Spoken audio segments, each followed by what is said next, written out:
નમસ્તે, મારું નામ સ્નેહા વેરશી પરમાર છે. હું ધોરણ 4 માં અભ્યાસ કરું છું. આ છે અમારું ઇંગ્લિશનું પ્રોજેક્ટ. આ સ્પેલિંગ ચીટ એટલે ઠગ. આ અક્ષર પડતા આપને હીટ શબ્દ દેખાશે એટલે કે ગરમી, અને આ અક્ષર પર પડતા આપણને દેખાશે ઈટ નો સ્પેલિંગ એટલે કે ખાવું. પછી બ્લિંક એટલે ઝગબગવું.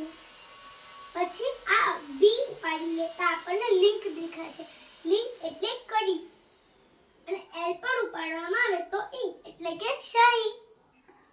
પછી ધેટ એટલે કે ટી ઉપાડી લઈ તો આપને દેખાશે હેટ એટલે કે ટોપો. પછી જો આપણે એચ પર ઉપાડી લઈએ તો આપણને એટ દેખાશે. ખાતે અથવા માં તેનો અર્થ થશે. પછી પ્રાઇસ એટલે કે કિંમત. પી ઉપાડવામાં આવે તો આપણને રાઈસ એટલે કે ચોખા દેખાશે. પછી આઈસ એટલે કે બરફ. પછી ચેર એટલે કે ખુરશી. પછી સી અક્ષર ઉપાડવામાં આવે તો આપણને દેખાશે હેર એટલે કે વાળ. પછી એચ પણ ઉપાડવામાં આવે તો આપણને દેખાશે એર એટલે કે હવા. અસ્તુ.